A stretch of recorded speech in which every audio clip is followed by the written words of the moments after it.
Good afternoon, Nympha. Good afternoon, ma'am. Nympha, can you tell me about yourself?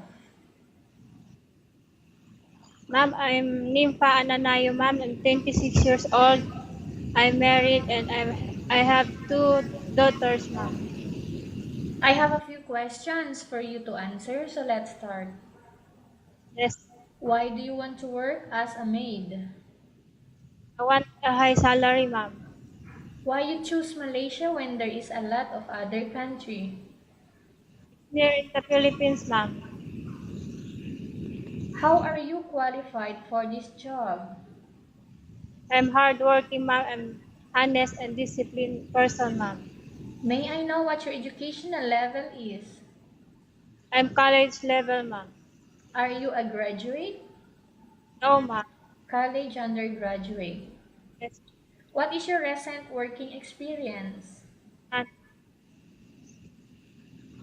What was your recent working experience? housewife, ma'am.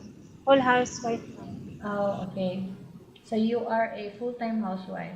Have you worked abroad before? No, ma'am.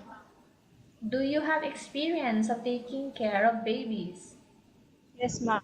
How about elderly? I'm willing to learn, ma'am. Do you have any other special skills? And Ha- Come again? cooking, ma'am, and laundry and ironing, ma'am. Are you willing to learn new skills?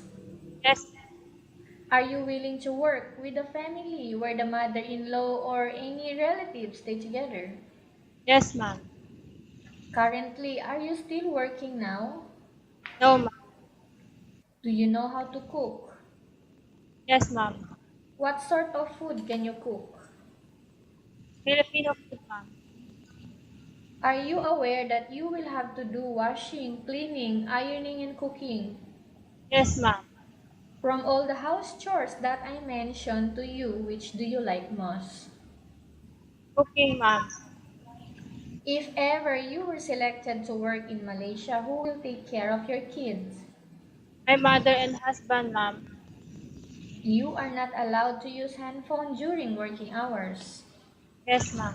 You are only allowed to use handphone after you finish all the works and when going to bed. Yes, ma'am. You are strictly needed to surrender the handphone to your employer in the morning and your employer will return back to you once you're going to bed. Yes, ma'am. If ever your employer finds out that you're abusing of using your handphone and it's affected your work performance, your employer will confiscate your handphone and you are not allowed to hold it anymore. Yes, ma'am. Instead, your employer will allow you to call to your family 3 times in a month. You only allowed to bring normal phone and you are not allowed to bring smartphone. Are you agreed for the terms and condition? Yes, ma'am. Are you agreed to the rules and regulation for the handphone? Yes, ma'am. How many years is the contract as you agreed and understands? 2 years contract, ma'am. Can you describe for me your ethics, your attitude? I'm polite, ma'am, respectful, and hardworking, ma'am. How can you assure to us that you will work hard in Malaysia? I will not disappoint my employer, ma'am. Can you promise not to use the telephone without the permission of your employer? Yes, ma'am. Can you promise not to put on makeup but to dress properly while work? Yes, ma'am. Can you promise not to invite friends and relatives without the consent of your employer? Yes, ma'am. Can you promise not to ask for advance salary from your employer under any circumstances? Yes, ma'am. Do you pay any placement fee for you to come to Malaysia to work as a maid? No, ma'am. Do you have any history of sickness, breast cancer, or any other illness? No, ma'am. Do you suffer from any skin diseases, allergy, or physical defect? No, ma'am. Have you done smoking before? No, ma'am. Okay. Any operation you undergo? No, ma'am. Are you medically fit or are you fit to work? Yes, ma'am. Are you in any medication right now? No, ma'am. Are you preferred to work for the employer of any race? Yes, ma'am. Are you preferred to eat the type of food taken by your employer? Yes, ma'am. Are you afraid of being left alone in the house? No, ma'am. Are you afraid of dogs or other pets? No. Can you promise to work according to instruction from your employer? Yes, ma'am. Do you have any immediate family working here in Malaysia, Nympha? No, ma'am. Okay, we have finished our question section. Let's go to case study. I have a case study for you and I want you to answer me truthfully, okay? Upon arrival in Malaysia within 6 months only, if ever any of your family members passed away, Nympha, what will you do? I will continue my work, ma'am, until I finish my contract, ma'am.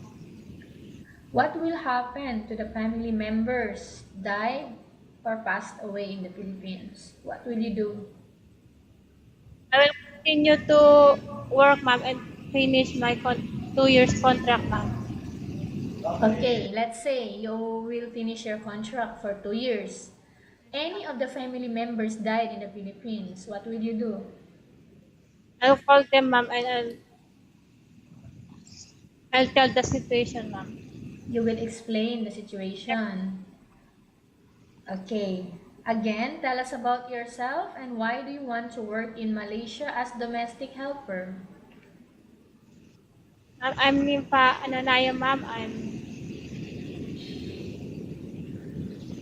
I'm 26 years old, married, and I choose Malaysia to work abroad, ma'am, because I know it's near in the Philippines, and I want to have a high salary, ma'am.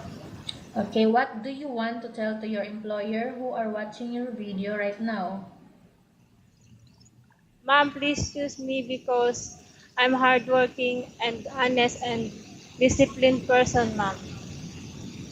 Okay, thank you very much. Nympha, we will update to your agency if there is any selection made by the employer. Yes,